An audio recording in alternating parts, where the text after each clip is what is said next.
The 24-second shot clock when the NBA was dying. In the 1950s, the NBA was faced with a devastating crisis. The playoffs felt like a slow-motion dunking contest.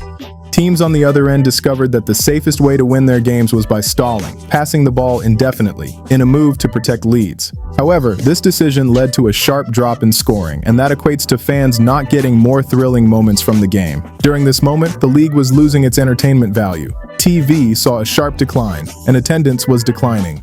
And that felt beginning to collapse, and executives feared for the survival of the league in the long run. However, a breaking point did occur in 1950 with the Fort Wayne Pistons, after they defeated the Minneapolis Lakers 19-18. This was the determining game for the NBA, franchise owners, fans, and the media. They knew it was time to take a decisive approach, and others to keep it going. Danny Biasone, of the Syracuse Nationals, went on to analyze games mathematically and found out a gem. He found out that the most entertaining contests often average within 120 shots, and dividing that number by the minute duration of 48 minutes, it was at this moment he brought about the 24-second shot clock. The clock shot rule was implemented into the NBA in 1954.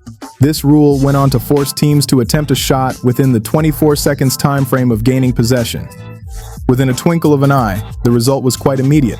We saw an increase in scoring, the pace of the game got accelerated, and the fan engagements came alive again, spreading onto the television audience. The 24-second clock rule went on to be a lifesaver for the NBA. The hand check crackdown, when defense went too far. In the early 2000s, perimeter defense had become quite oppressive. On almost every dribble, guards were often hindered by constant hand placement or light forearm pressure. And highlight reel plays, which were once the people's choice, decreased drastically, while offense got slowed and scoring reduced.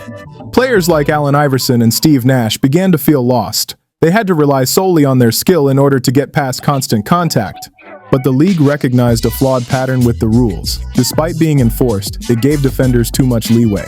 But in 2004 to 2005, the league began to enforce hand check restrictions on the perimeter. At this point, defenders were no longer permitted to use their hands or their forearms to impede a ball handler's movement like they did before, with emphasis above the free throw line. The adjustment to this rule did not outrightly prohibit physical defense. It ensured that defenders rely on positioning, footwork, and anticipation, rather than relying on contact. The impact was no doubt immediate, as the league's average scoring rate improved from 93.7 points per game in 2003 to 2004 to 97.2 points per game in 2004 to 2005. While guards, on the other hand, also moved faster and were able to penetrate open lanes. The adjustment led to the beginning of the modern NBA offensive era, which set the stage for pace and space basketball. Flagrant fouls, violence crossed the line. The year 1977 is remembered as one of the darkest nights in the history of the NBA. Kermit Washington of the Lakers punched Rudy Tomjanovich of the Rockets during a game, which resulted in a fractured skull and some life-threatening injuries. The league had never experienced that level of bad fights on the court before, so there was no structural way to address the issue. At that time, it was a huge challenge to the league and her systems. The league had a problem with behavior on the court, and the players who played in the league were affected by this, as they were not safe, but something had to be done to protect the players. The NBA went on to make the rules about fouls clearer and stronger. This means they made a system with levels of punishment for bad behavior on the court.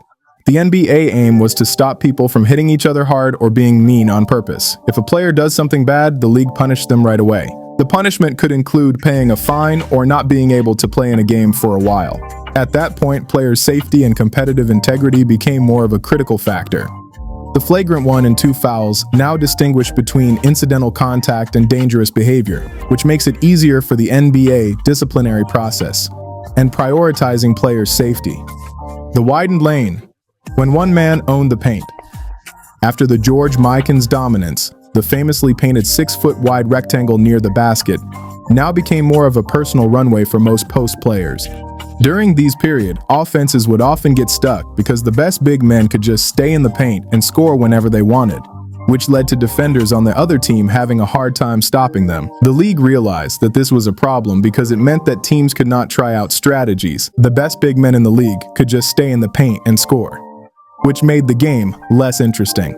This was an issue because the league wanted to see teams try things, but the big men in the paint made that difficult. And in 1951 to 1952, we saw that the NBA came with a change. They widened the lane to a 12 feet as opposed to the 6 feet, thereby forcing big men to operate farther from the basket with this new implementation. The aim of the adjustment was to restore spacing and encourage more movement in the game. The rule went on to mitigate the Mikan's advantage, but it was short-lived, and the problem resurfaced in the 1960s again with Wilt Chamberlain. Despite the adjusted widened lane, Chamberlain's size, skill, and athleticism made it easier for him to dominate inside of the lane. Fast forward to 1964 to 1965, the league expanded the lane again, but to a 16 feet this time in a bid to address the problem. With the most recent adjustment, teams changed their techniques immediately to meet up with the expanded lane.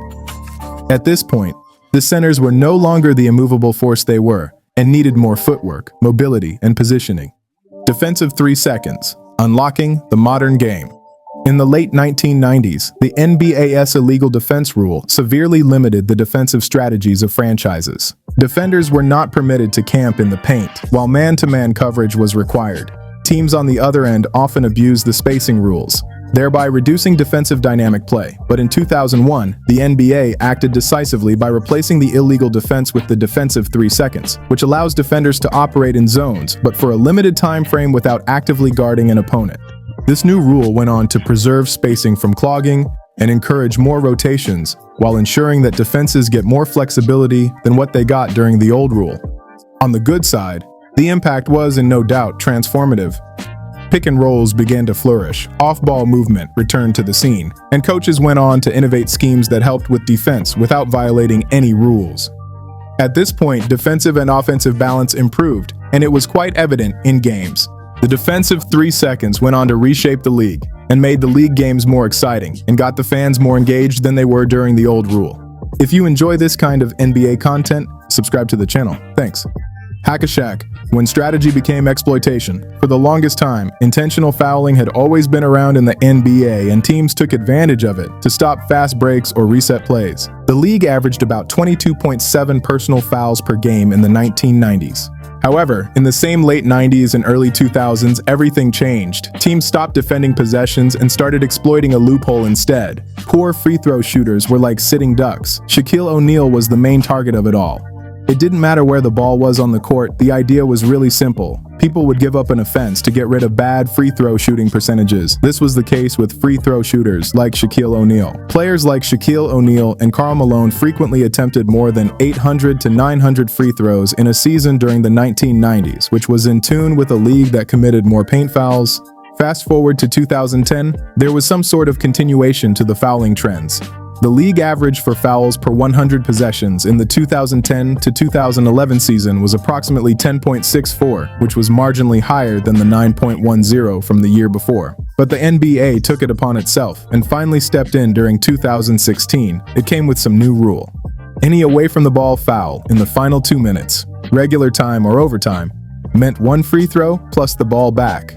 They did not completely get rid of fouling, as it was still important to the game. What they basically did was take the power it had at the end of the game. Till this moment, coaches can no longer use shooting to their advantage without getting the disadvantage of it. Fouling to win games like they used to was no longer a choice, it was totally strikeout. With the rule, results were instant at this point. End of game flow got better, and stars actually stayed on the court, and offenses went on to maintain some continuity when it mattered most. Goaltending. The Mikan problem. Immediately, goaltending got outlawed. There was a wave of fresh air in the NBA. Before it was outlawed, defenders often blocked shots even after they had gotten to a certain downward trajectory. It did serve as an advantage to some teams, while others got burnt for it. However, goaltending became a general problematic discourse in the league. When Mikan dominated the paint in the late 1940s, Mikan could easily erase post shots and layups effortlessly, turning offensive attempts futile. The league, however, phantomed out how condescending it could be and brought about a balance between defense and offense, which led to the league goaltending formalized rule in 1944. This rule prohibits defenders from touching the ball while it descends from the basket or hovering above the cylinder. It went on to protect the act of shooting and ensured that franchise prioritizes skills instead of height alone, which often determines outcomes. The effect of this had defense developed a more strategic positioning, timing, and anticipation, while offenses regained a viability near the rim. Mikan, on the other hand, continued to excel in the league, but he and other players were guided within a defined constraints. The goaltending adjustment rule added more excitement to the league games. It went on to sieve out predictive domination to add more competitive spheres to the league. The back-to-the-basket rule, the Shaq countermeasure, Mark Jackson rule / Charles Barkley rule. Shaquille O'Neal dominated the NBA with both his size and strength, but on the other side, his dominance also slowed down the game. With Shaq's physique, offenses became more reliant on feeding him in the post, thereby allowing him to back down on defenders while he controlled possessions. His playing ability was no doubt effective, but it hindered a lot of core elements in the game. During the course of it, perimeter involvement got discouraged, pace on the court got slowed down. Fans and officials were not left out. They got their fair share of frustration at the turn of events. However, in 1999, the NBA responded to this concern by introducing the 5-second back-to-the-basket rule, which limited how long an offensive player could dribble with their back to the basket, while still outside the paint. The intent of the back-to-the-basket rule was not to get rid of the elite big men, but to maintain a balance of offensive rhythm, and also prevent stagnation in the game. Within a short time frame, the rule forced quicker decisions across franchises, which prevented players from grinding possessions into immobility. Despite the introduction of the rule, Shaq still remained dominant in the game. On the other hand, guards and wings gained space and rotations improved, while offenses became more balanced. The clear path foul, ending tactical cheating. If there was one thing clear path foul did, most times it eliminated several highlight reel opportunities. Until 1997, the defenders in the league would often do something to stop the team from scoring easily during fast breaks. They would commit fouls to prevent the team from scoring without anyone trying to stop them. The defenders in the league did this a lot during breaks. However, fans and the NBA soon realized that the momentum, which was the essence of exciting basketball, was being deliberately sabotaged by defenders who have mastered their way around the tactics. But in 1997, the league implemented the clear path foul rule to address the escalating problems. The CPF rule stated that if a defender fouled an offensive player with no defender between him and the basket, the penalty would be escalated, with free throws plus possession. The rule totally disincentivized tactical fouling without forfeiting legitimate defensive strategies of players. Within a short time frame, fast breaks returned mostly as a critical component of the game, and teams began to adjust their defensive behavior with immediate effect. This time, coaching schemes shifted towards more of positioning and anticipation, while players regained their freedom to attack. With the clear path foul, the league was able to maintain a competitive balance while ensuring they preserve excitement by focusing more on situational consequences, reinforcing the principle that rules must sometimes guide behavior in order to protect the game's flow. The three-point line, borrowed out of necessity. Despite the introduction of the three-point line, the NBA didn't introduce it to revolutionize scoring. It was an experiment that was born out of survival. By the late 1970s, the league was faced with a decline in game attendance and a severe competition from ABA, which had already embraced a fast-paced and fan-friendly play that was similar to the three-point shot.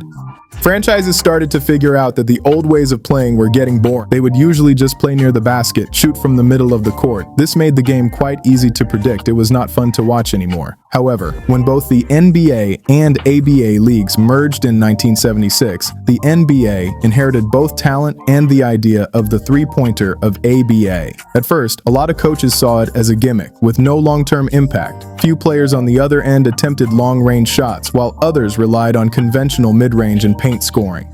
But the adoption of the three-point line in 1979 was more about spectacle. The league aim was to make games more visually appealing and also promote perimeter play and stretch defense in all angles. With time, the three-pointer, there were several strategic changes in the league. Defense opened up to driving lanes and more of alter rotation patterns in order to cover the perimeter more forcefully, while the floor spacing became a crucial tactical factor that affected roster construction and player placement in the league.